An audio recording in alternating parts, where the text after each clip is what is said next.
Hello everyone, welcome back. तो आज हम आगे कंटिन्यू करते हैं।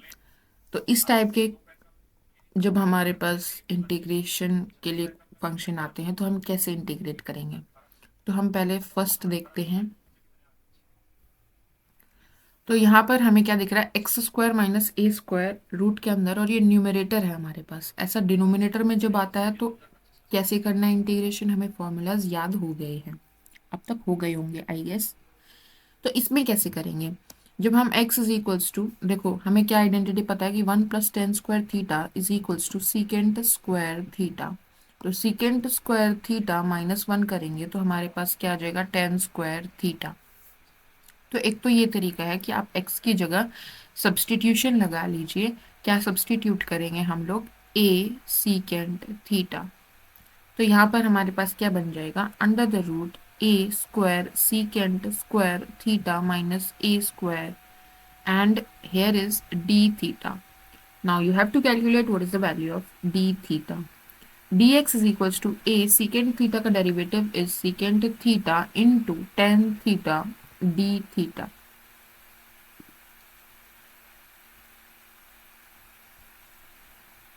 into dx है यहाँ पर। अभी dx की वैल्यू, dx की जगह हम क्या रख सकते हैं, a secant theta tan theta into d theta, right. तो यहाँ पर हम रखेंगे, इसके मल्टीप्लाई में आएगा, इसको नीचे रखते हैं थोड़ा, a square secant square theta minus a square under the root into a secant theta tan theta d theta. ठीक है, इसका इंटीग्रेशन कर रहे हैं हम लोग। यहाँ पर हम ए स्क्वायर कॉमन ले लेंगे, यहाँ बच गया हमारे पास सीकेंट स्क्वायर थीटा -1 का under root into a secant theta tan theta d theta. तो यहाँ से आ गया हमारे पास secant square theta -1 is tan square theta, and a square tan square theta का रूट करेंगे तो हमारे पास आ गया ए टेन थीटा। ठीक है, into a secant theta tan theta d theta. तो हमारे पास क्या बन गया, टेन थीटा की जगह हम रखेंगे sine by cos, and secant की जगह हम रखेंगे 1/कोस। तो हमारे पास आ जाएगा ए स्क्वायर, बाहर रख लेते हैं इंटीग्रेशन से हम, इसका साइन थीटा, ठीक है, इसका साइन थीटा, और इसका कोस, इसके नीचे भी कोस है, इसके नीचे भी कोस है, तो ये आ जाएगा कोस क्यूब थीटा। क्लियर है। अब हम यहाँ पर क्या लगाएंगे, हम यहाँ पर लगाएंगे इंटीग्रेशन बाय पार्ट्स। इसको हम पहला फंक्शन, इसको हम दूसरा फंक्शन कंसिडर करेंगे। तो दूसरे वाले फंक्शन का हमें इंटीग्रेशन चाहिए होता है, इंटीग्रेशन बाय पार्ट्स में। तो दूसरे वाले फंक्शन का इंटीग्रेशन हम निकाल लेते हैं, sine theta by cos cube theta d theta. कैसे निकाल सकते हैं, सब्सटीट्यूशन कर सकते हैं। कोस थीटा की जगह हम टी रख लेते हैं, ठीक है। तो कोस थीटा का डेरिवेटिव हमारे पास क्या हो जाएगा, minus sine theta d theta is equals to d t. तो यहाँ पर हम साइन थीटा डी थीटा की जगह रखेंगे माइनस डी टी का इंटीग्रेशन करेंगे, कोस थीटा की जगह रखेंगे टी, तो टी क्यूब हो जाएगा। इंटीग्रेशन कर रहे हैं हम टी रेज टू पावर -3 + 1, तो t raise to power -2 by -2, तो माइनस माइनस प्लस, तो यहाँ आ गया 2, ठीक है, प्लस सी। ये हमारा इंटीग्रेशन आ जाएगा।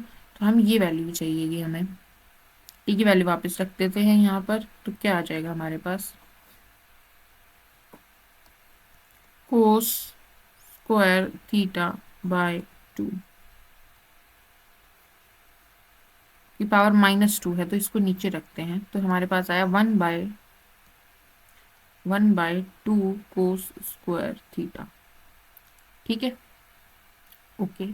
तो यहाँ पर हम लगाते हैं आइलेट के हिसाब से, इंटीग्रेशन बाय पार्ट्स लगाते हैं। Sine theta as it is, a square बाहर रखते हैं, sine theta as it is, इसका इंटीग्रेशन हमने निकाला तो आया 2 कोस क्यूब थीटा, ठीक है, माइनस साइन थीटा का derivative that is cos theta into इसका integration that is sine theta, sorry 1/2 cos cube theta, 1/2 cos square theta का इंटीग्रेशन डी थीटा। तो यहाँ से कोस थीटा और ये कोस थीटा कैंसिल हो जाएगा।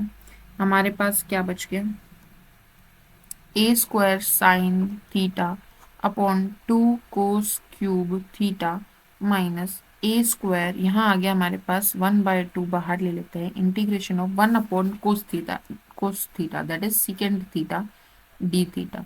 तो सेकेंड थीटा का इंटीग्रेशन हमें पता है क्या होता है, ए स्क्वायर 2 sin θ/cos θ है यहाँ पर, दैट इज टेन थीटा। यहाँ पर 2 cos² है ना, मैंने क्यूब लिखा, ठीक है। तो एक कोस तो हमारा साइन के नीचे चला गया, एक कोस बच गया, उसको हम क्या लिख सकते हैं, secant theta minus a² 2 log mode secant theta plus tan theta, ठीक है, प्लस c। अब हमने जो सब्सटीट्यूशन किया था, हमने क्या सब्सटीट्यूशन किया था कि x को हमने लिया था a सीकेंड थीटा, यहाँ से हमारे पास सीकेंड थीटा की वैल्यू आ गई x/a। हम राइट एंगल ट्रायंगल से देखते हैं कि ये हमारे पास थीटा है, ये हमारे पास 90 डिग्री एंगल है। सेकेंड थीटा क्या होता है, हाइपोटेन्यूस बाय बेस, तो परपेंडिकुलर क्या आ जाएगा, x² माइनस a²। तो यहाँ से हमारे पास टेन थीटा की वैल्यू क्या बन जाएगी, x² माइनस a²/a, ठीक है। सब्सटीट्यूट करते हैं तो सेकेंड थीटा की वैल्यू आ जाएगी x/a, टेन थीटा की आ जाएगी √x² माइनस a²/a, और a²/2 बाहर है हमारे पास, माइनस a²/2 लोग सीकेंड थीटा की वैल्यू हमारे पास x/a प्लस टेन थीटा की वैल्यू हमारे पास आ जाएगी x² minus a²/a modulus plus c, ठीक है। यहाँ से a² हमारा कैंसिल हो जाएगा, यहाँ से आ गया x/2 √x² minus a² minus a²/2 लोग x plus √x² minus a² plus, तो ये माइनस अगर हम बाहर रखें, ठीक है, इससे बाहर माइनस रखेंगे तो यहाँ बनेगा a²/2 लोग x plus √x² minus a²/a, ठीक है। log m/n को मैं यह लिख सकती हूँ log m minus log n, ठीक है, और वो माइनस जो आएगा इस माइनस के साथ करके प्लस हो जाएगा, तो हमारे पास क्या बन जाएगा, a²/2 log a, क्लियर है, प्लस सी। ये हमारे पास कांस्टेंट है, ये पूरी कांस्टेंट टर्म है, तो हम इसको कांस्टेंट में ऐड करके सी डैश कर सकते हैं। तो हमारे पास जो आंसर आ जाएगा वो आ जाएगा x/2 √x² minus a² minus a²/2 लोग mod x plus √x² minus a² plus c। ये हमारा इसका इंटीग्रेशन हो जाएगा। यहाँ पर आप इसको कैसे याद कर सकते हैं, हमने जब डिनोमिनेटर में था √x² माइनस a², तो हमारा जो इंटीग्रेशन आया था वो क्या आया था, यही आया था ना, log mode x plus √x² minus a², ठीक है।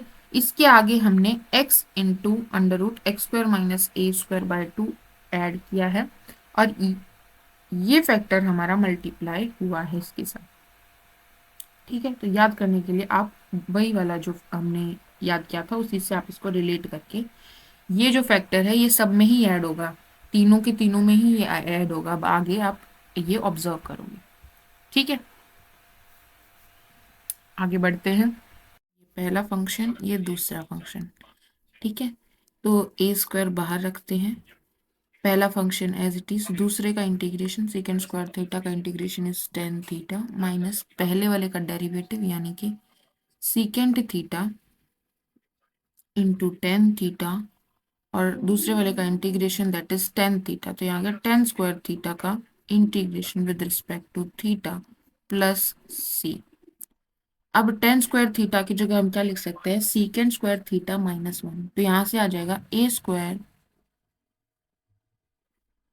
सीकेंड theta tan theta minus secant theta secant theta -1 d theta, ठीक है। तो ये हो जाएगा secant theta minus secant theta का इंटीग्रेशन अलग अलग कर देते हैं, यहाँ माइनस आ जाएगा, यहाँ प्लस आ जाएगा, डी थीटा प्लस सी, और a² बाहर है हमारे पास, सीकेंड थीटा टेन थीटा, ठीक है।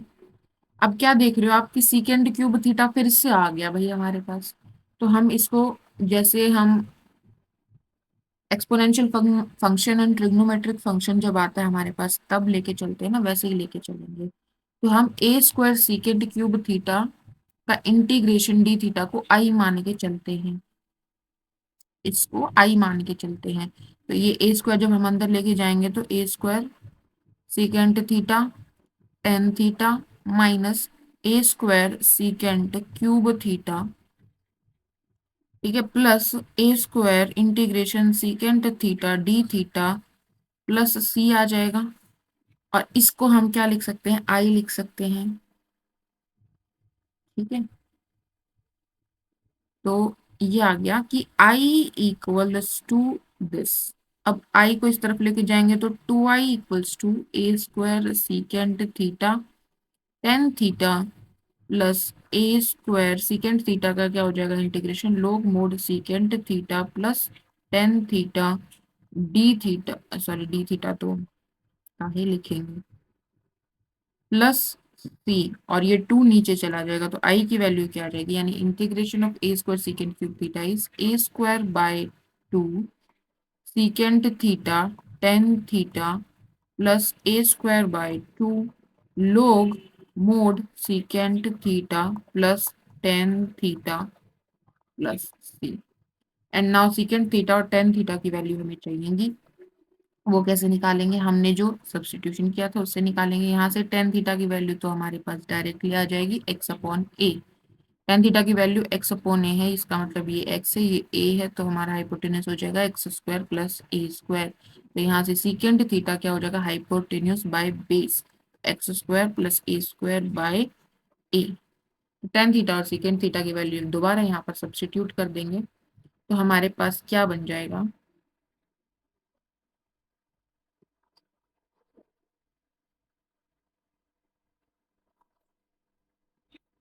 हमारे पास आ जाएगा a square secant theta is under root x square plus a square by a. Tan theta is x by a, तो ए स्क्वायर नीचे आ गया तो ए स्क्वायर से ए स्क्वायर ये कैंसिल हो जाएगा, plus a square by to. और यहाँ पर जो बाय ए वाला जो हमने पिछले में किया था वही करेंगे, कांस्टेंट के साथ उसको मर्ज कर देंगे। तो यहाँ पर आ जाएगा log x plus under root x square plus a square plus C, ये आंसर आ जाएगा। क्लियर है। तो इसमें जैसे हमने डिनोमिनेटर वाला किया था तो mode x square plus a square का इंटीग्रेशन क्या आ रहा था, जब हम वन अपॉन ये कर रहे थे तो उसमें क्या आ रहा था, log mod x plus under root x square plus a square आ रहा था। उसी में हमें ये टर्म ऐड करनी है x by two into under root x square plus a square plus a square by two. तो वहां से आप इनको याद कर सकते हो, मैं ये बोल रही हूँ कि जो हमने पहले वहां से फॉर्मूले पढ़े थे डिनोमिनेटर वाले में, वहां से आप इन सबको याद रख सकते हो। ठीक है, इसमें ये फैक्टर हमारा जो है ये जुड़ रहा है, ये जुड़ रहा है और ये मल्टीप्लाई हो रहा है। ठीक है, सब में होगा। और ये उसके बाद ये वाला जो है इसमें आप क्या सब्स्टिट्यूशन कर सकते हो, यहाँ पर आप x को क्या लेंगे, a साइन थीटा ले लेंगे। ठीक है, तो ये बन जाएगा a square minus a square sine square theta, यानी कि one minus sine square theta that is cos square theta, तो अंडर रूट करेंगे तो कोस थीटा। तो हमारे पास क्या बन जाएगा, integration of a cos theta. Derivative करेंगे तो एक्स ए साइन थीटा का डेरिवेटिव क्या होता है, कोस थीटा डी थीटा। तो वैल्यू रख देंगे यहाँ पे a square cos square theta d theta, हमारे पास आ जाएगा a square integration of cos square theta d theta. तो कोस स्क्वायर थीटा का डेरिवेटिव हम कैसे कर सकते हैं, हम इसकी जगह लिख लेते हैं one plus cos theta by two, cos two theta by two, right. यही होता है, इसका इंटीग्रेशन कर देंगे तो क्या आएगा, एक तो आ जाएगा हमारे पास theta by two, a square बाहर रखते हैं, प्लस कोस टू थीटा क्या आ जाएगा, sine two theta by two two पहले से था तो 4 हो जाएगा, इनटू, अच्छा इस पर कॉमन रखा है हमने, प्लस सी हो जाएगा। ठीक है, तो यहाँ से थीटा की वैल्यू क्या होगी, थीटा की वैल्यू,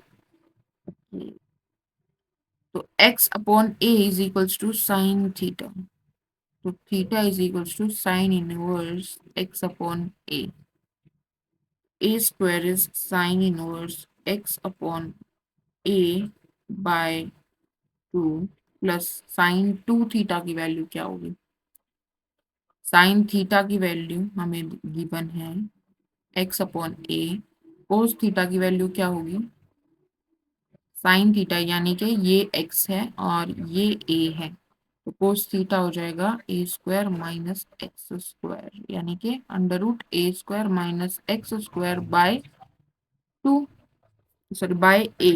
ठीक है, तो साइन 2 थीटा क्या होता है हमारे पास आइडेंटिटी की, 2 sine theta into cos theta, तो वैल्यू सब्सटीट्यूट करेंगे तो साइन 2 थीटा की वैल्यू क्या आ जाएगी, 2 into x upon a into under root a square minus x square upon a. ठीक है, यही आ जाएगी, एंड बाय 4 है हमारे पास, तो ये कैंसिल हो जाएगा, 2 आ जाएगा यहाँ पर, और हमारे पास ये आ गया प्लस सी, तो क्या आ गया हमारे पास, देखिए ए स्क्वायर अंदर लेके जाएंगे तो a square sine inverse x upon a, यहाँ पर 2 प्लस यहाँ पर आ जाएगा हमारे पास ए स्क्वायर अंदर लेके जाएंगे, यहाँ पर भी ए स्क्वायर है, कैंसिल हो जाएगा, x by 2 under root a square minus x square plus c. Sine inverse x upon a की वैल्यू भी हमें बेसिकली फाइंड आउट करनी पड़ेगी, क्या आएगी,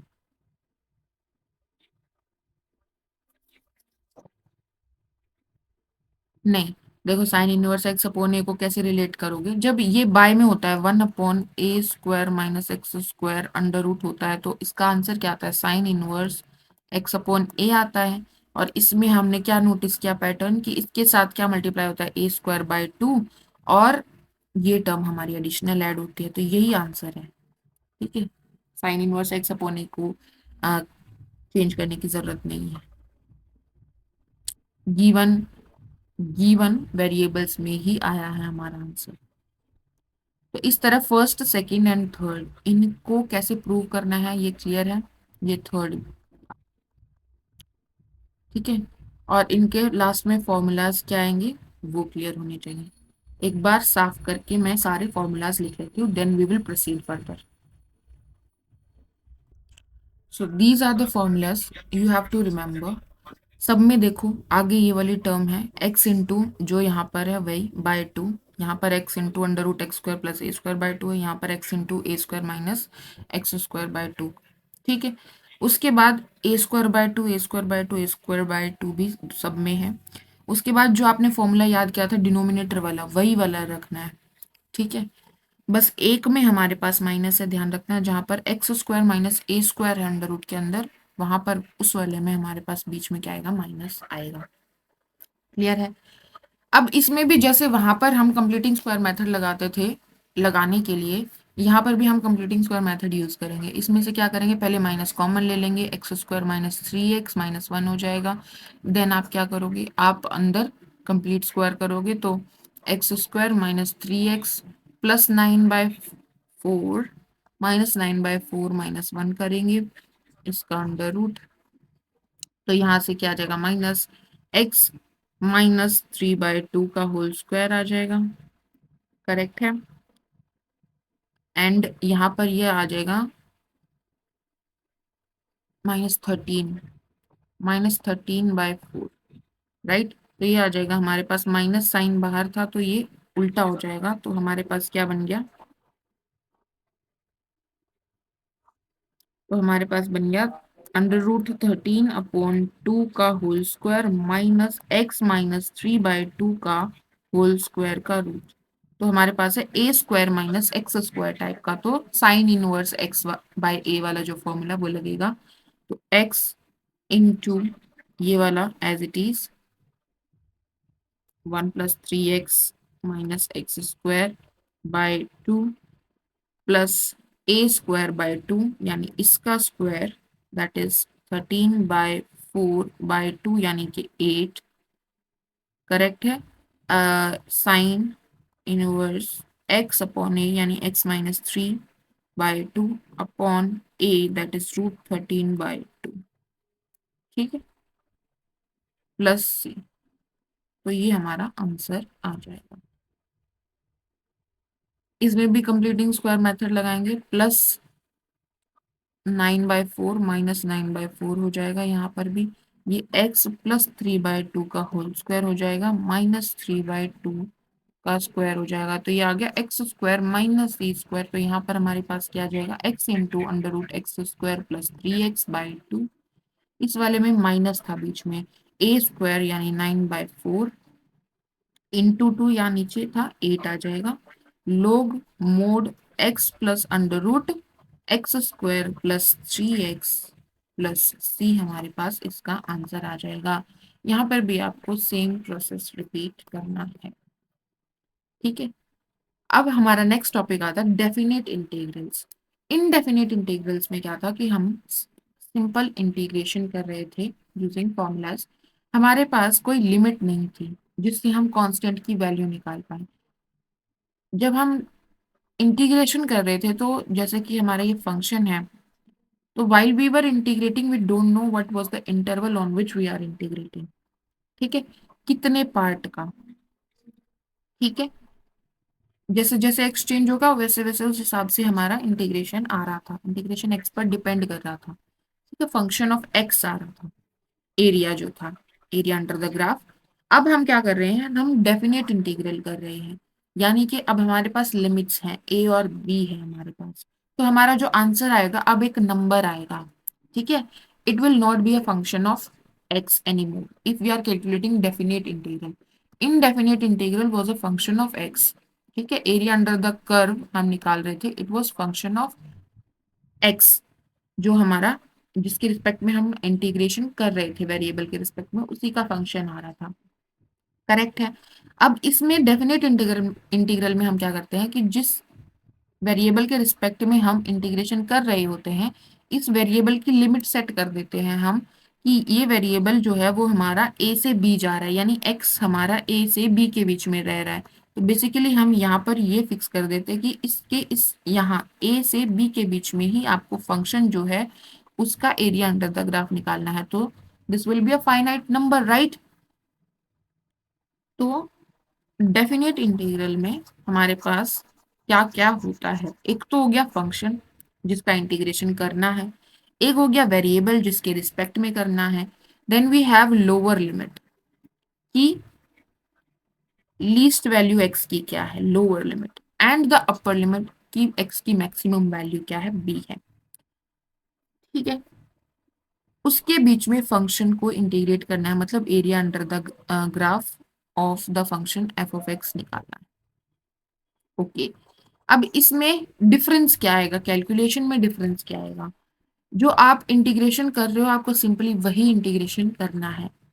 इंटीग्रेट किया, जैसे मैंने लिया x² इंटीग्रेट कर रही हूं मैं -1 से लेकर 1 तक, ठीक है। तो मैं इसको जैसे x² dx को इंटीग्रेट करती वैसे ही करूंगी, क्या आएगा मेरे पास x³ अपॉन 3 आ जाएगा, ठीक है। फिर उसके बाद इसमें मैं क्या करूंगी, अपर लिमिट रखूंगी पहले, तो ये आ जाएगा 1/3, माइनस लोअर लिमिट रखूंगी तो वो क्या आएगा -1/3। तो यहाँ पे आ गया 1/3 प्लस 1/3 दैट इज 2/3, क्लियर है। तो क्या करना है आपको, जो इंटीग्रेशन करने के बाद आ रहा था उसमें upper limit minus lower limit रखेंगे, and in definite integral we don't add constant because यहाँ पर एक नंबर ही आएगा हमारे पास आंसर में, ठीक है। कांस्टेंट इसमें जरूरत नहीं पड़ती ऐड करने की। आप x+1 का इंटीग्रेशन निकालेंगे 0 to 1 और x का इंटीग्रल निकालेंगे 0 to 1। x क्या होगी, मतलब ये वाली लाइन, और x+1 हो गई 0 पे 1 ले रही है तो ये वाली लाइन, ठीक है ना। तो दोनों का इंटीग्रेशन 0 to 1, 0 to 1, सेम आएगा कि डिफरेंट आएगा बताओ? डिफरेंट आएगा, ठीक है। तो यहाँ पर कांस्टेंट की हमें जरूरत नहीं पड़ती। देखो, इसका इंटीग्रेशन हो गया एक्स स्क्वायर बाय टू, लिखी लिमिट 0 to 1। तो पहले अपर लिमिट पहले 1 रखेंगे तो 1/2 माइनस 0 रखेंगे तो आंसर आ गया 1/2। यहाँ पर इसका इंटीग्रेशन हो गया x square by two plus x 0 to 1। इसका इंटीग्रेशन तो वैसे भी डिफरेंट ही आएगा, ठीक है। 0 to 1, तो इस पूरे फंक्शन में पहले 1 रखेंगे तो 1/2 प्लस 1 माइनस फिर 0 रखेंगे तो 0 हो जाएगा। तो आंसर क्या आ जाएगा? 1 प्लस 1/2 दैट इज 3/2 आंसर आ जाएगा। तो डेफिनेट इंटीग्रल का आंसर हमेशा क्या आएगा? एक कांस्टेंट आएगा, क्योंकि हम जो फंक्शन आ रहा है उसमें अपर लिमिट रख के, जो कि एक कांस्टेंट आएगा, रियल नंबर आएगा, माइनस लोअर लिमिट कर रहे हैं, वो भी एक कांस्टेंट है, तो आंसर भी एक कांस्टेंट ही आता है, एक रियल नंबर आता है, ठीक है। जबकि इनडेफिनेट इंटीग्रल में जो हम आंसर्स लिख रहे थे, जैसे कि ये it was a function of x, जैसे आप एक्सचेंज करोगे the value will be different, ठीक है। ओके, ये हमारा है definite integral as a limit of sum, syllabus में नहीं है, अब बाद में करेंगे, ठीक है। नेक्स्ट है हमारे पास फंडामेंटल थ्योरम्स ऑफ कैलकुलस, ठीक है। सबसे पहले आता है एरिया फंक्शन। तो हम क्या करते हैं, ये हमारा फंक्शन है, इस फंक्शन के नीचे जो एरिया है वो हमें कैलकुलेट करना है बिटवीन ए टू बी। अगर हम कैलकुलेट कर रहे हैं that will be a definite integral, because दोनों लिमिट्स जो है वो एक रियल नंबर है, डेफिनेट नंबर है, ठीक है। और अगर हम a to x upper limit x रख रहे हैं दैट इज अ वेरिएबल, तो ये हमें एक फंक्शन देगा दैट इज एरिया फंक्शन, जो कि हम निकाल रहे थे अब तक, ठीक है। देखो, ये फंक्शन है हमारे पास, इसमें क्या करेंगे, जैसे ये हम स्मॉल लेंथ लेंगे यहाँ पर, जिसको हम डी एक्स से रिप्रेजेंट कर रहे हैं। ये डी एक्स हम इतना स्मॉल लेंगे दैट कि ये जो ग्राफ है जो ऐसे जा रहा है it will be as a straight line and this will form a rectangle. और रेक्टेंगल का एरिया क्या होता है? लेंथ, यानी कि ये into breadth, that is d x. ये लेंथ जो है इस रेक्टेंगल की वो कैसे डिसाइड होगी? फंक्शन की वैल्यू से डिसाइड होगी, एफ ऑफ एक्स से डिसाइड कर रहा है ना। यहाँ पर जैसे ए पर फंक्शन की वैल्यू ये है, तो जो यहाँ पर रेक्टेंगल बनेगा उसकी लेंथ इतनी हुई। फिर यहाँ पर फंक्शन की वैल्यू इतनी है, तो यहाँ पर जो रेक्टेंगल बना उसकी लेंथ इतनी हुई। तो एफ ऑफ एक्स हमारा डिसाइड कर रहा है लेंथ ऑफ दिस रेक्टेंगल। तो this is the area of this rectangle, ठीक है। और जैसे इस पूरे एरिया को हमने इतने स्मॉल स्मॉल स्ट्रिप्स में, इन्हीं रेक्टेंगल्स में ब्रेक डाउन कर दिया है, ठीक है। तो हमें क्या करना है, इन सारे रेक्टेंगल्स का, हमने इंडिविजुअल रेक्टेंगल का एरिया निकाला, और फिर उन सारे रेक्टेंगल्स के एरिया को हम क्या करेंगे, ऐड करना है हमें, ठीक है। यहाँ पर ये तो हमें तो पता नहीं, हमने वेरी स्मॉल लेंथ dx ली है, तो हम इसको समेशन को, मैंने सबसे पहले क्लास में बताया था कि समेशन जो करना था हमें एरिया ऑफ रेक्टेंगल का, वही हम इंटीग्रेशन से रिप्लेस कर देते हैं। इंटीग्रेशन रिप्रेजेंट दैट समेशन, ठीक है, एरिया अंडर द ग्राफ। तो यहाँ पर ए टू एक्स अगर हम करेंगे तो ए से एक्स के बीच में x is a variable, right. तो जब हम ये रखेंगे, जो आएगा इंटीग्रेशन करने के बाद, जैसे काम देखते हैं हम लोग, हम एक्स का इंटीग्रेशन करते हैं, ठीक है। तो हमारे पास ग्राफ है ये ऐसे,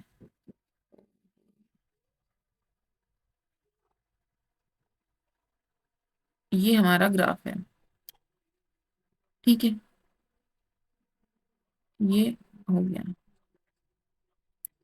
इसको इंटीग्रेट करना है विद रिस्पेक्ट टू एक्स, और हम यहाँ पर रख रहे हैं फ्रॉम 0 to x। तो एक्स का इंटीग्रेशन क्या होता है, x square by to. Zero की जगह अगर मैं 1 रख लेती हूँ, चलो 0 से तो कोई फर्क नहीं पड़ेगा, क्योंकि 1 से एक्स करते हैं, ठीक है। एरिया तो यहाँ पर एक्स स्क्वायर बाय टू आ गया, एक्स का इंटीग्रेशन लिमिट रखेंगे 1 to x।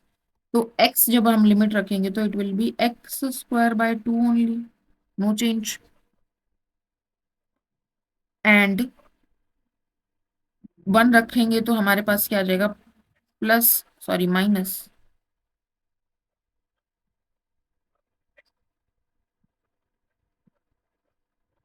-1/, so this will be area of x।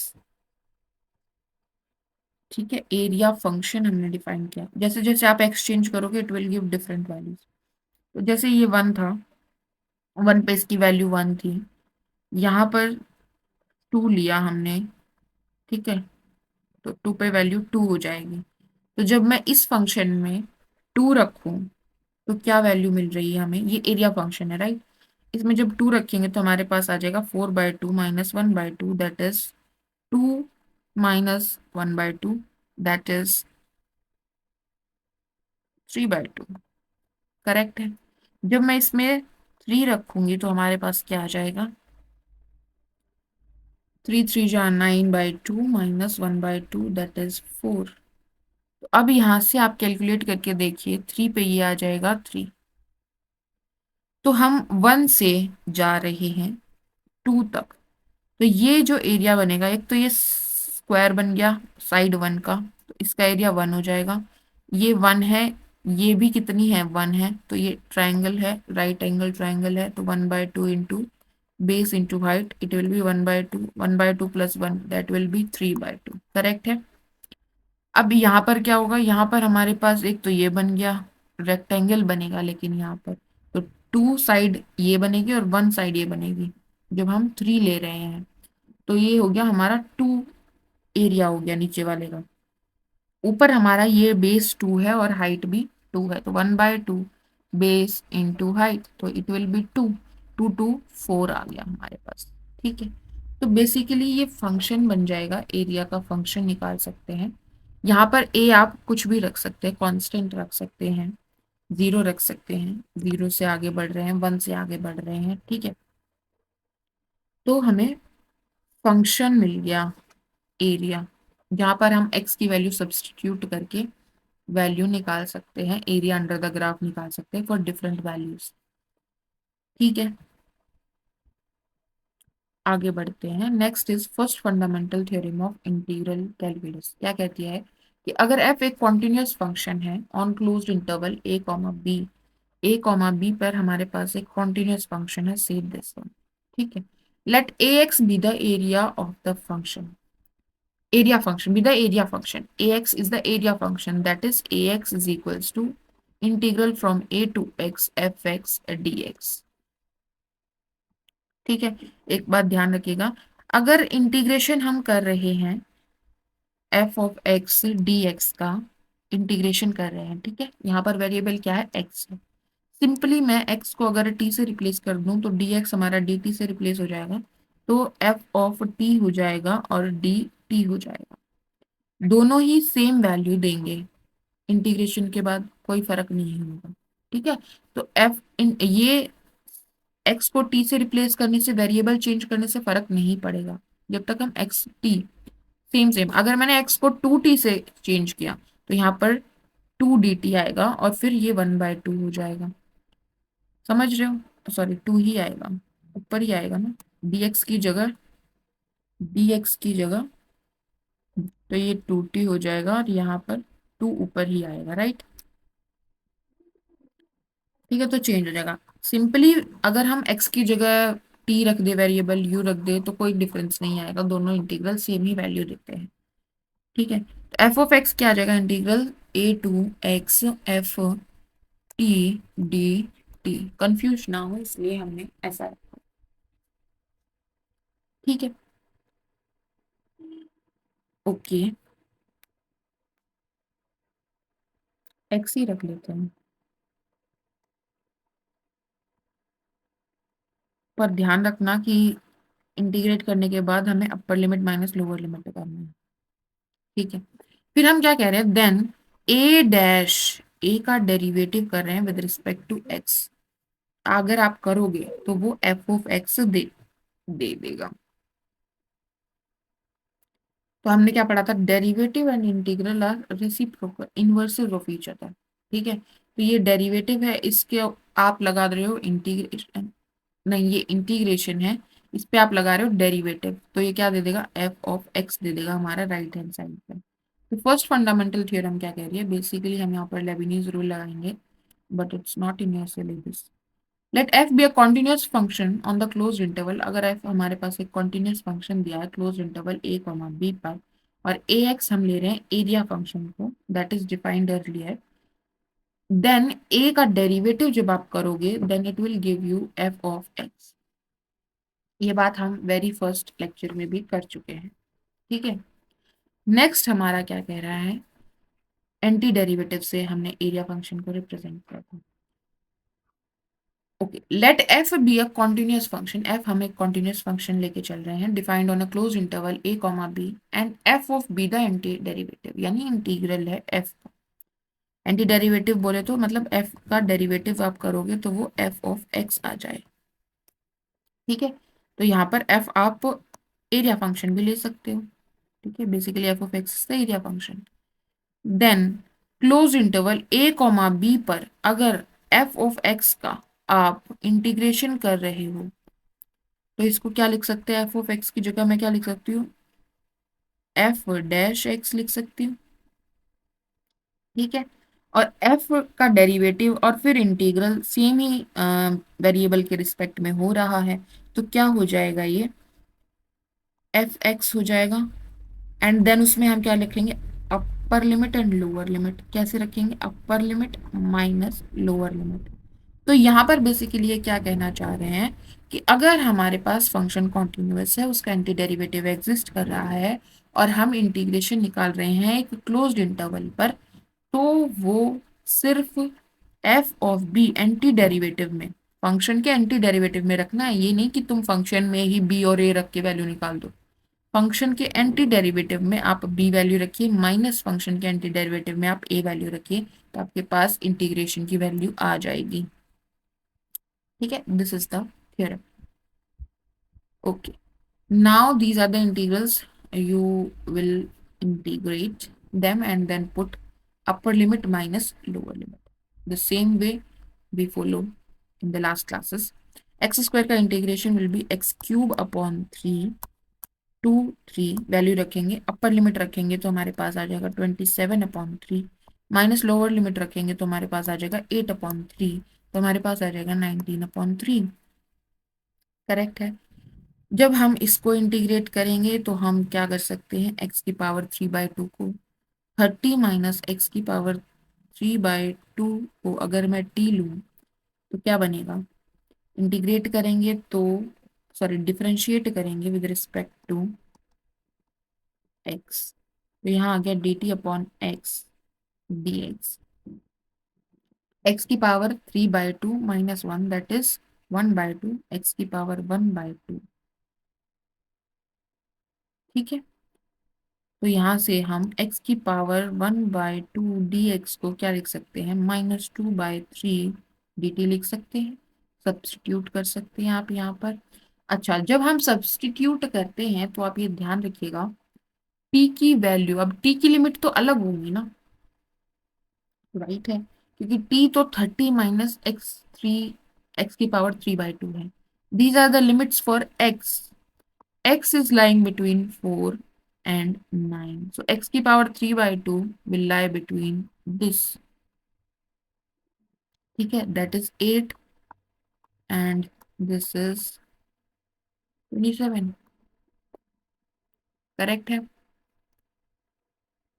Then minus हमने लगा दिया, then -8, 3/2 -27 and then +30. So it's 22।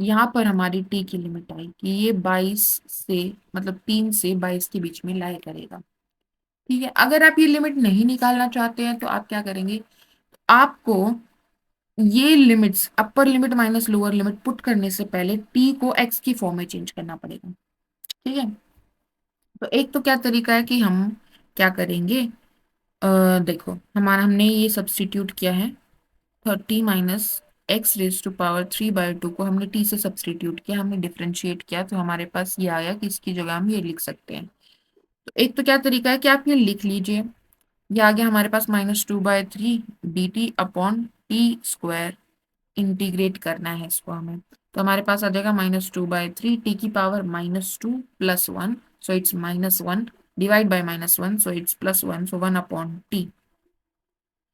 एक तो क्या तरीका है कि आपने टी की लिमिट्स निकाली जो आई 3 से 22, तो आप यहाँ पर डायरेक्टली वैल्यू रख सकते हो 3 और 22, और यहाँ पर आप क्या कर सकते हो 2/3, 1/22 -1/3, ये वैल्यू आप डायरेक्ट रख सकते हो। या फिर दूसरा तरीका क्या है कि आप मत निकालिए, ये मेहनत मत कीजिए, आप क्या करो, टी की वैल्यू वापस रख दीजिए। टी की वैल्यू क्या है, हमने क्या एज्यूम की थी 1/30 minus X raise to power 3/2, and then अब इसमें upper limit minus lower limit कीजिए। अब यहाँ पर सेम लिमिट से काम चल जाएगा, क्योंकि एक्स की लिमिट तो ये एक्स तो 4 और 9 के बीच में ही वेरी कर रहा है। ठीक है, तो आप ऐसे कर सकते हैं। अब यहाँ पर आप 9 रखेंगे पहले, तो हमारे पास क्या आ जाएगा 2/3 बाहर ही रखते हैं, 1/30 माइनस 9 रखेंगे, 9 की पावर 3/2, तो इट्स 27। ठीक है, -1/30 माइनस 4 की पावर 3, दैट इज 64, यानी 8। ठीक है, तो ये आ गया 1/30 minus 27, that is 3, -1/30 minus 8, that is 22, 2/3। ठीक है, ये आपका आंसर आ जाएगा। क्लियर है? तो जब हम डेफिनेट इंटीग्रेशन करते हैं तो लिमिट्स का ध्यान रखिएगा कि ये कौन से वेरिएबल की लिमिट है सब्स्टिट्यूशन करते वक्त। ठीक है, यहाँ पर क्या कर सकते हैं भाई, यहाँ पर आप पार्शियल फ्रैक्शन लगा सकते हो, a/x+1 प्लस b/x+2 रखोगे, x/x+1 x+2, यहाँ पर a और b की वैल्यू निकालोगे and then you will integrate them 1 to 2। ठीक है, तो log x+1 में आपको लिमिट लगानी पड़ेगी, जो कांस्टेंट टर्म आएगी वो भी रखोगे साथ में, मतलब, एंड लिमिट लगानी पड़ेगी आपको 1 से 2, यानी अपर लिमिट रखोगे तो log 2+1 माइनस log 1+1। ठीक है, तो ये आप कर सकते हो, सेम ही प्रोसेसेस यूज करनी है जो हमने पिछले अब तक हम करते आए हुए हैं, बस आपको लास्ट में अपर लिमिट माइनस लोअर लिमिट करना है। इस वाले में आप क्या कर सकते हो, आप sin² 2t cos 2t अलग कर लीजिए और sin 2t अलग कर लीजिए, और साइन स्क्वायर की जगह हम 1 माइनस cos² 2t लिख सकते हैं, इंटू cos 2t हो जाएगा।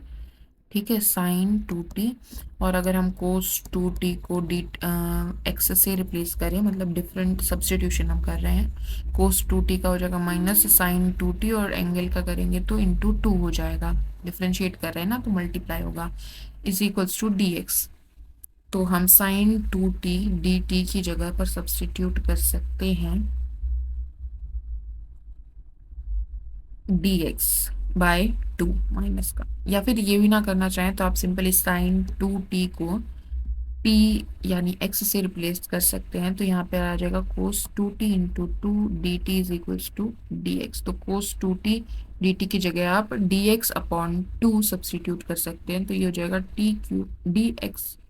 x³ और यहाँ पर dx/2। ठीक है ना, तो वहां से हो जाएगा इंटीग्रल, सब्स्टिट्यूशन आपको यूज करना है बेसिकली यहाँ पर भी। इसका डेरिवेटिव दिख रहा है sin 2t का डेरिवेटिव हमें दिख रहा है, तो हम उसको सब्स्टिट्यूट कर सकते हैं। ओके, इसमें हम क्या करेंगे, इसमें हम नीचे वाले का डेरिवेटिव ऊपर बनाएंगे, पहले तो 3 कॉमन ले लेते हैं, तो 2x+1 बचेगा। ठीक है, 3 कॉमन लिया, 0 to 2 x² + 4, सेपरेट कर दीजिए, 2x/x² + 4 + 1/x² + 4, इंटीग्रेट करेंगे, 0 to 2, 3 बाहर है, 0 to 2, 3 बाहर है। तो यहाँ पर तो हमारे पास क्या होगा, नीचे वाले का डेरिवेटिव ऊपर पड़ा है, तो आप सब्सटीट्यूशन कर सकते हैं। x² + 4 = 2, 2x dx = dt। ठीक है, तो यहाँ पर हमारे पास क्या हो जाएगा, dt/t, 0 to 2, 3, तो ये आ जाएगा हमारे पास 3 × log mod t। लिमिट लगाएंगे इसमें 0 to 2, तो ये आ जाएगी 3 log 2 - log 0। रुको, मैंने चेंज नहीं कही, देखो यही मिस्टेक होती है यहाँ पर, लिमिट्स चेंज करनी पड़ेगी अगर हम टी में लगा रहे हैं तो। हम टी की जगह एक्स रख लेते हैं वापस से, तो क्या आएगा हमारे पास, ये आ जाएगा 3 log, टी की वैल्यू रखेंगे x² + 4, और उसमें फिर लिमिट लगाएंगे 0 to 2। ठीक है, तो हमारे पास क्या आएंगी, टू की वैल्यू रखेंगे 4 + 4 यानी कि आ जाएगी 8।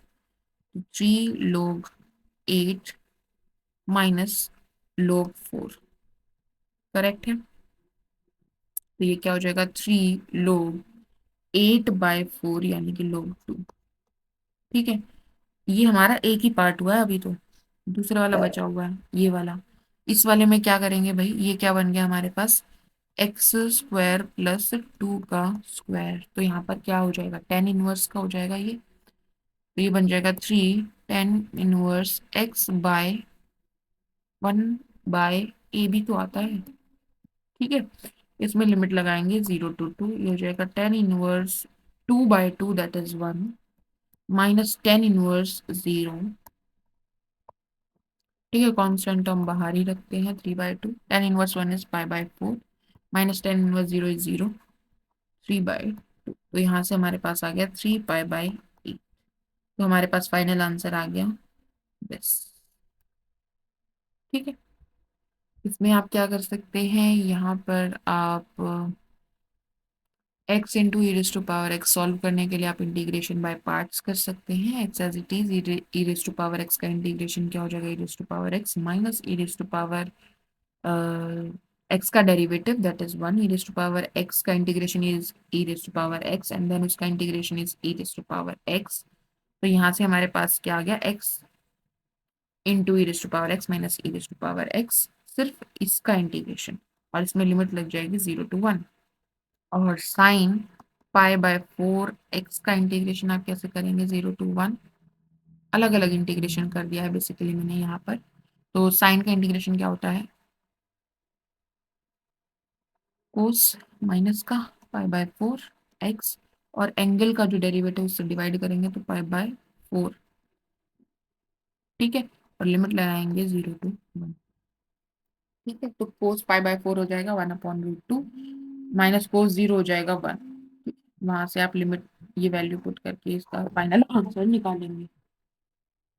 ठीक है, नेक्स्ट हमारा टॉपिक आता है evaluation of definite integral by substitution. यहाँ पर भी सब्स्टिट्यूशन कैसे करेंगे, देखो x⁵ को हम क्या लिख सकते हैं, t लिख सकते हैं। सब्स्टिट्यूशन करते वक्त डेफिनेट इंटीग्रल में ध्यान रखना कि लिमिट्स चेंज होंगी अगर आप t में लिमिट लगाओगे तो। ठीक है, वरना आपको t की वैल्यू वापस रख के फिर x की लिमिट लगानी पड़ेगी। ठीक है, तो यहाँ से हम क्या करेंगे, डेरिवेटिव करेंगे तो आ जाएगा 5x⁴ dx = dt। तो यहाँ से हमारे पास आ गया dt, और ये √t, इसका इंटीग्रेशन हमें निकालना है। लिमिट्स हम यहाँ से निकाल लेते हैं। जब हम यहाँ पर -1 रखेंगे तो t आ जाएगा, when x is -1 then t is 0, when x is 1 then t is 2। Right, तो हमारे पास क्या आ गया, 0 to 2। तो √t का हमारे पास इंटीग्रेशन क्या हो जाएगा, t⁻1/2 + 1 यानी 3/2/3 लिमिट्स रखेंगे 0 to 2, तो हमारे पास आ गया 2/3, 2⁻3/2 - 0⁻3/2 दैट इज 0। ठीक है, तो ये हमारे पास आ जाएगा, तो 2/3, 2⁻3 यानी कि 8 का रूट यानी 2√2, तो ये हमारे पास हो गया 4√2, ये आंसर आ जाएगा। क्लियर है। नेक्स्ट है हमारे पास टी साइन टी। तो यहाँ पर क्या होता है हमारा, एक एल्जेब्राइक फंक्शन है, एक ट्रिग्नोमेट्रिक फंक्शन है, आई लेट लगाएंगे, इंटीग्रेशन बाय पार्ट्स। तो पहले वाला एज इट इज, दूसरे वाले का integration, that is cos T sine T का, ठीक है, माइनस पहले वाले का derivative that is one, sine T का आ जाएगा इंटीग्रेशन हमारे पास कोस टी, इसका इंटीग्रेशन डी टी के रिस्पेक्ट में, कोस टी का इंटीग्रेशन क्या आ जाएगा, साइन टी, ठीक है, ये आ जाएगा minus T cos T plus, ठीक है, इंटीग्रेशन क्या कर रहे हैं हम, zero to X, zero to X, यहाँ पर भी लिमिट जीरो टू एक्स, तो हमारे पास क्या बन गया, माइनस एक्स कोस एक्स, ठीक है, जीरो रखेंगे इसमें तो ये जीरो बना देगा पूरे को, ठीक है, प्लस साइन एक्स, और साइन जीरो क्या होता है, जीरो, तो ये हमारे पास आंसर आ जाएगा।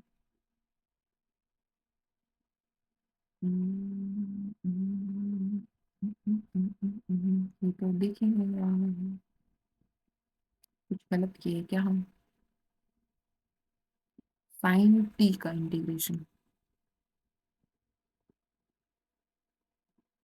अच्छा इसमें हमने ये चीज देखी थी, हमें एफ डैश एक्स निकालना है, ये आया हमारा एफ ऑफ एक्स, तो इसका डेरिवेटिव आप करोगे तो साइन एक्स का क्या हो जाएगा, कोस एक्स हो जाएगा, और माइनस बाहर रखते हैं, X as it is, cos X का आ जाएगा माइनस साइन एक्स, ठीक है, plus cos X as it is, तो यहाँ से हमारे पास आ गया cos X minus minus plus X sine X minus cos X, तो कोस एक्स से कोस एक्स कैंसिल हो जाएगा, एक्स साइन एक्स हमारा आंसर आ जाएगा।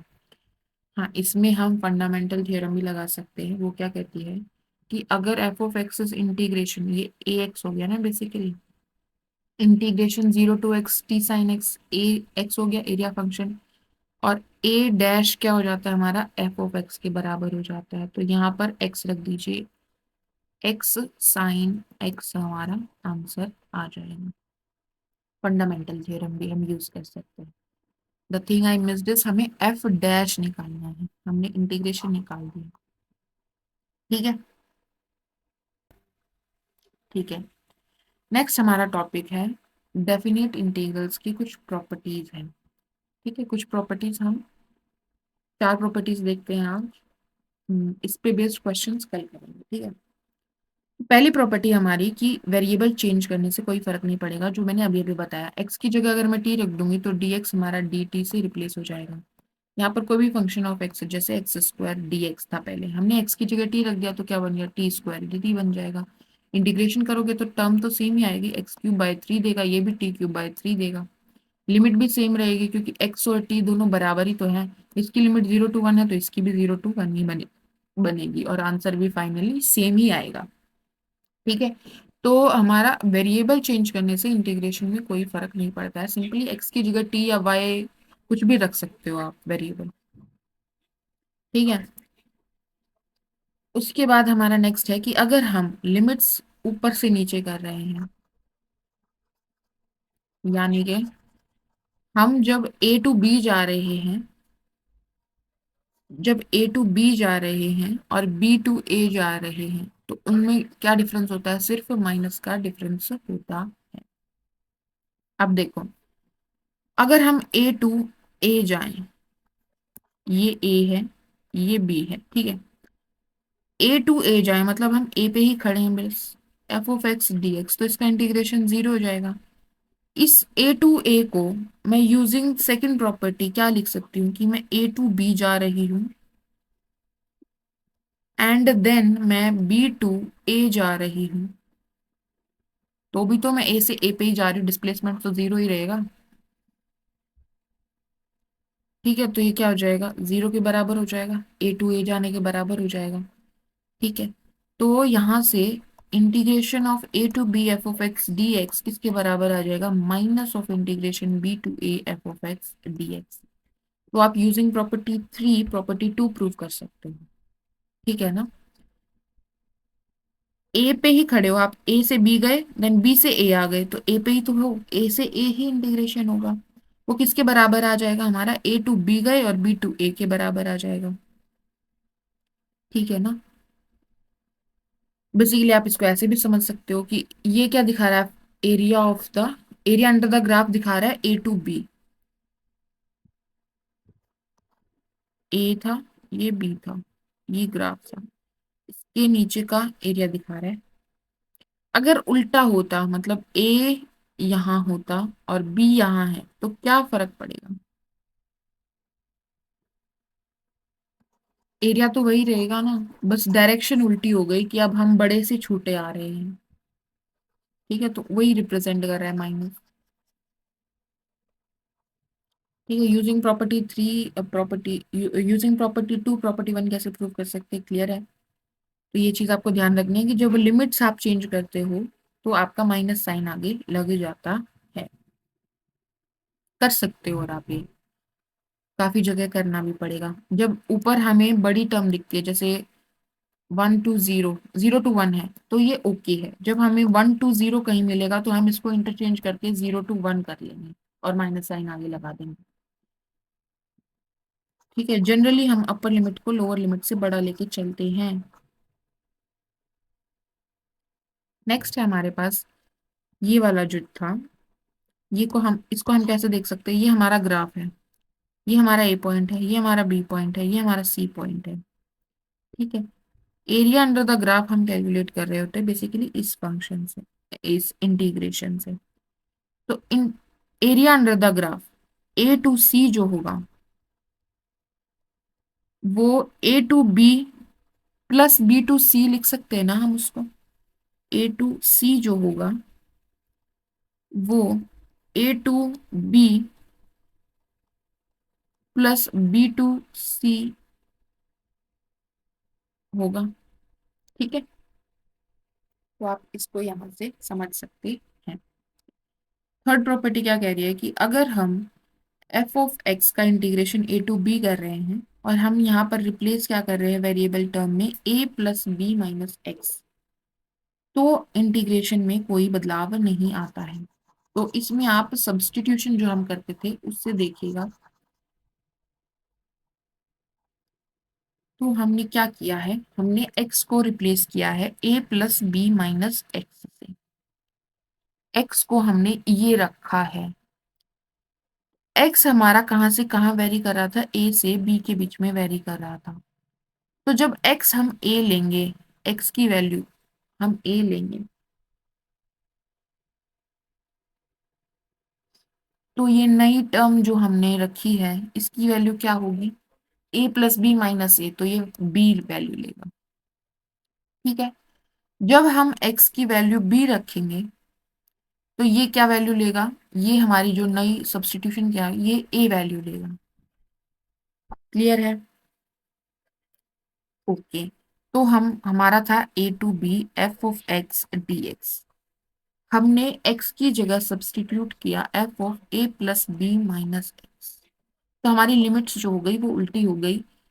जब x a है तो ये जो नया वेरिएबल है जिसको हम y भी कंसिडर कर सकते हैं, ठीक है, तो y हमारा क्या आ रहा है, b आ रहा है। और जब हम b ले रहे हैं तो a आ रहा है। लेकिन इसको डिफरेंशिएट करना भी तो है, डेरिवेटिव जब आप करोगे तो डी वाई क्या आएगा, माइनस डी एक्स आएगा। क्या आप ये देख पा रहे हो, D Y is minus D X. तो यहाँ पर क्या रखेंगे, माइनस डी एक्स रखेंगे। ठीक है, तो ये जो माइनस है ये जब आगे जाएगा, कॉमन लेंगे, B to A F of A plus B minus X D x, ये माइनस को हम ये लिमिट इंटरचेंज करेंगे तो भी एक माइनस आएगा। क्या हो जाएगा, ए टू बी, अगेन एक माइनस माइनस माइनस प्लस हो जाएगा, F of A plus B minus X D X. तो जो हम F of X D X A to B लेके चले थे वो यही आ गया। ठीक है, तो आप क्या देख पा रहे हो कि x की जगह अगर हम a plus B minus X से सब्सटीट्यूशन करते हैं तो इंटीग्रल की वैल्यू पे कोई फर्क नहीं पड़ता है, सेम वैल्यू मिलती है। ठीक है, जब इसी का हम यूज कर रहे हैं, a को हम अगर a को 0 रखें और b को a रखें तो हमारे पास प्रॉपर्टी 4 आ जाएगी। ठीक है, ऐसे ही प्रॉपर्टी 5 6 7 के बारे में भी आप बैठकर सोचिएगा। कि कैसे बन रही है ये प्रॉपर्टी। तो आज हमने क्या क्या पढ़ा है। सबसे पहले हमने पढ़ा कि सम पर्टिकुलर फंक्शंस अगर न्यूमरेटर में हमें इस टाइप के मिल रहे हैं तो हम कैसे सॉल्व करेंगे। जैसे हम डिनोमिनेटर में करते थे, कंप्लीटिंग स्क्वायर मेथड यूज करेंगे and we will able to apply the formulas, direct formulas based questions. ठीक है, फॉर्मूला तीनों याद कर लेना। Then we proceed to definite integrals. Definite integrals में हमने देखा कि एक अपर लिमिट होती है, एक लोअर लिमिट होती है। ठीक है, जब हम इनको पुट करेंगे, अपर लिमिट लोअर लिमिट हमारे रियल नंबर्स होंगे, तो हम इनको पुट करेंगे तो हमारे पास क्या आता है, फंक्शन नहीं बनता है, कांस्टेंट आता है जो एक एरिया अंडर द ग्राफ को रिप्रेजेंट करता है from point A, in between the point A to B. ठीक है, और फिर हमने देखा एरिया फंक्शन क्या होता है। एरिया फंक्शन क्या होता है, अपर लिमिट हमारी अगर एक वेरिएबल रखे, मतलब एक्स रखे, तो फंक्शन ऑफ एक्स बनेगा हमारे पास। तो जैसे जैसे एक्स चेंज करोगे वैसे वैसे आपको different for different values of x आपको एरिया अंडर द ग्राफ मिल जाएगा from a to that point. ठीक है, a was the lower limit point, right, lower limit. A से जो एक्स की वैल्यू रखोगे उसके बीच का एरिया जो होगा वो हमारा फंक्शन एरिया फंक्शन देगा। ठीक है, उसकी वैल्यू एरिया फंक्शन से आप निकाल सकते हो। Okay, integration represent area under the graph, ये हमने देखा। उसके बाद हमने फंडामेंटल थ्योरम्स पढ़ी कैलकुलस की। फर्स्ट पढ़ी जिसमें हमने देखा कि इस एरिया का अगर हम डेरिवेटिव करें तो हमारे पास क्या मिल जाएगा, फंक्शन इटसेल्फ मिल जाता है। और ये हम उन्हीं फंक्शंस के लिए डिफाइन कर पाते हैं, उन्हीं एफ के लिए डिफाइन कर पाते हैं जो कॉन्टिन्यूअस होते हैं। देन सेकेंड फंडामेंटल थ्योरम हमने पढ़ी जिसमें हमने पढ़ा कि जो ये एरिया फंक्शन है इसी को हम क्या बोलते हैं, एंटी डेरिवेटिव बोल सकते हैं। और एंटी डेरिवेटिव फंक्शन का क्या यूज आता है, जब हम इंटीग्रेशन करते हैं on close interval A to B, तो आप एफ ऑफ एक्स का इंटीग्रेशन जब निकालोगे ए टू बी पे तो वो सिंपली क्या हो जाता है, एंटी डेरिवेटिव वाले फंक्शन में आप अपर लिमिट रखिए माइनस एंटी डेरिवेटिव वाले फंक्शन में आप लोअर लिमिट रखिए। This will give the value for this integration, so it's quite easy, right. This is basically F क्या आएगा, एंटी डेरिवेटिव बेसिकली इंटीग्रल ही आएगा एफ का। ठीक है, उसमें अपर लिमिट रखिए लोअर लिमिट रखिए। ओके, क्लियर है। Next we proceed and we solve some problem based on definite integration using the previous properties. हमने पार्शियल फ्रैक्शन पे बेस्ड किया, इंटीग्रेशन बाय पार्ट्स पे बेस्ड किया, देन हमने सब्सटीट्यूशन भी यूज किया, बीच में हमने आइडेंटिटीज भी यूज की। ठीक है, तो वो सब किया। Then we move on to the some properties, जो हमने देखा कि वेरिएबल अगर हम एक्स की जगह टी वाई वेरिएबल कुछ भी रख ले फंक्शन में चेंज नहीं होगा। सब्सटीट्यूशन में हम क्या करते हैं, बेसिकली एक्स की जगह हम 3t रख देंगे तो चेंज होगा, बट एक्स की जगह आप टी ही रखोगे तो सेम ही वैल्यू रहेगी ना, उससे तो कोई फर्क नहीं पड़ेगा। ठीक है, उसके बाद हमने देखा कि लिमिट्स का क्या रोल होता है, ए टू बी अगर है और बी टू ए अगर है तो उसमें हम कैसे रिलेट करेंगे। ठीक है, लिमिट के इंटरचेंज करने से हमारे पास माइनस साइन से मल्टीप्लाई हो जाता है इंटीग्रेशन, करेक्ट है। देन वी सी कि हम ए टू बी अगर हम एरिया अंडर द ग्राफ निकालना चाहते हैं तो बीच में अगर कोई सी पॉइंट है तो a to c plus c to b हम उसको कर सकते हैं, क्योंकि एरिया सिंपली ऐड ही होगा। या आप एज अ एरिया देखिए, दो फिगर्स का हम एरिया ऐड कर सकते हैं।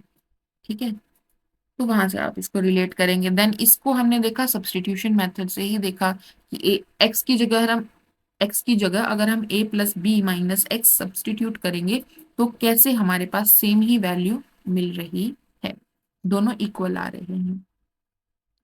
देन इसी का पर्टिकुलर केस हमने देखा, ये वाला।